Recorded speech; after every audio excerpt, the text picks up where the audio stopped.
UP board class 7th mathematics के lesson 1 जो कि परिमेय संख्याओं पर आधारित है उसके दक्षता अभ्यास पर बात करते हैं। और यहाँ पर दक्षता अभ्यास में जो प्रश्न दिए गए हैं वह प्रश्न किसी न किसी रूप में पूरे अध्याय पर आधारित हैं। यहाँ पर पहले प्रश्न में कह रहा है कि इस प्रश्न के प्रत्येक खंड में उत्तर के 4 विकल्प दिए गए हैं, इनमें से केवल एक सही है। सही उत्तर अपनी अभ्यास पुस्तिका में लिखिए। तो आपको बार बार बताया हुआ है कि जब आपको इस तरह के एमसीक्यू क्वेश्चन मिलते हैं, मल्टी चॉइस क्वेश्चन मिलते हैं, तो उन मल्टी चॉइस क्वेश्चन को पहले आपको हल करके देख लेना है। यदि हल करने वाले प्रश्न हैं, यदि नियमों, सिद्धांतों पर या परिभाषाओं पर आधारित हैं, तो उनको अपनी जो चीज़ें आपको याद हैं उनको रिकॉल करते हुए आपको उससे मेल कराना है, तब जाकर के आप प्रश्नों का सही उत्तर दे सकते हैं। पहले प्रश्न में कह रहा है कि किसी परिमेय संख्या के समतुल्य परिमेय संख्याएं होती हैं। तो कोई भी संख्या हो, किसी भी परिमेय संख्या के समतुल्य हम जितनी चाहें उतनी परिमेय संख्याएं लिख सकते हैं। जैसे 0 के लिए आप क्या लिख सकते हैं, 0 = 0/1, इसको लिख सकते हैं 0/2, फिर इसको लिख सकते हैं 0/3, फिर इसके आगे लिख सकते हैं 0/4 एंड सो ऑन। तो इसका मतलब है कि यहाँ पर अब हम 0 को आप जितने रूप में, अनंत रूपों में लिख सकते हैं। इसी प्रकार से अगर 1 की बात करें तो 1 को हम क्या लिख सकते हैं, इसको लिख सकते हैं 1/1 लिख सकते हैं। इसी को लिख सकते हैं 2/2 लिख सकते हैं। इसी को हम 3/3 लिख सकते हैं। इसी को 4/4 लिख सकते हैं। तो मेरी बात आपको समझ में आ गई होगी कि जितनी भी परिमेय संख्याएं हैं उन सभी परिमेय संख्याओं को अनंत समतुल्य परिमेय संख्याओं के रूप में प्रदर्शित कर सकते हैं। तो यहाँ पर जो विकल्प सही होगा वह विकल्प क्या होगा, यहाँ पर यह जो चौथा विकल्प दिया गया है कि अनंत परिमेय संख्याएं होती हैं, तो ये अनंत वाला सही होगा। पर देखिए बेटा, ख में कह रहा है कि परिमेय संख्या -16/80 का सरलतम रूप है। तो सरलतम रूप -16/80। अब यहाँ पर देख लीजिए -16/80 लिखा है। अब यहाँ पर आप भाग दे लीजिए, 16 × 16, 16×5 80। यहाँ पर आ गया -1/5, या इसी को लिख सकते हैं 1/-5। तो इन दोनों में से अगर कोई विकल्प यहाँ पर दिया गया होगा तो वही सही होगा। अब यहाँ पर देखिए 1/5 है, ये नहीं हो सकता है। -1/-5 यह भी नहीं हो सकता है। यहाँ पर अब तीसरा विकल्प ये सही है, -1/5। फिर देखिए ग में कह रहा है कि परिमेय संख्या 40/-25 का सरलतम रूप है। तो 40/-25। अब देखिए यहाँ पर अब दोनों का हमने महत्तम समापवर्त देख लेना है कि क्या होगा यहाँ पर। तो 5 इसका महत्तम समापवर्त होगा, 5 से भाग दे दीजिए। यहाँ पर हो गया 5×8 = 40 और 5×5 = 25, ये हो गया 8/-5, या इसी को लिख सकते हैं -8/5। तो अब यहाँ पर देख लीजिए कि इन विकल्पों में क्या सही है। यह इन दोनों विकल्पों में से कोई एक विकल्प अगर होगा तो वही सही होगा।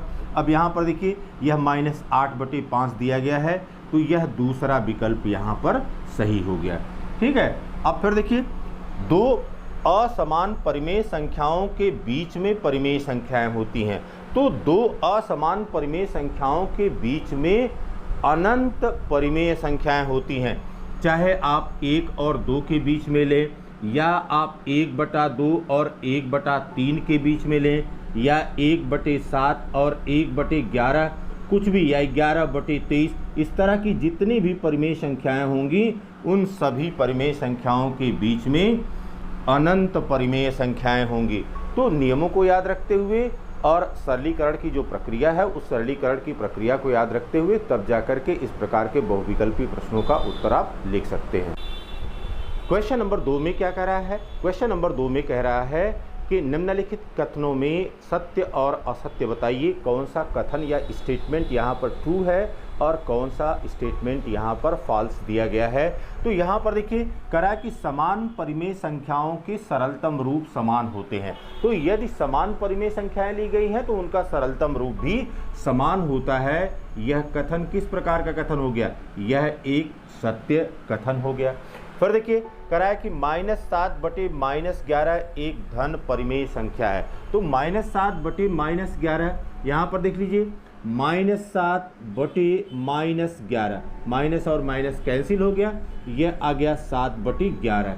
तो जिसका अंश और हर धनात्मक होता है ऐसी परिमेय संख्या को हम धनात्मक परिमेय संख्या कहते हैं। तो यह कथन भी किस प्रकार का कथन हो गया? यह भी कथन सत्य प्रकार का कथन हो गया। फिर आगे करा ग में +4 बटे -9 एक धन परिमेय संख्या है।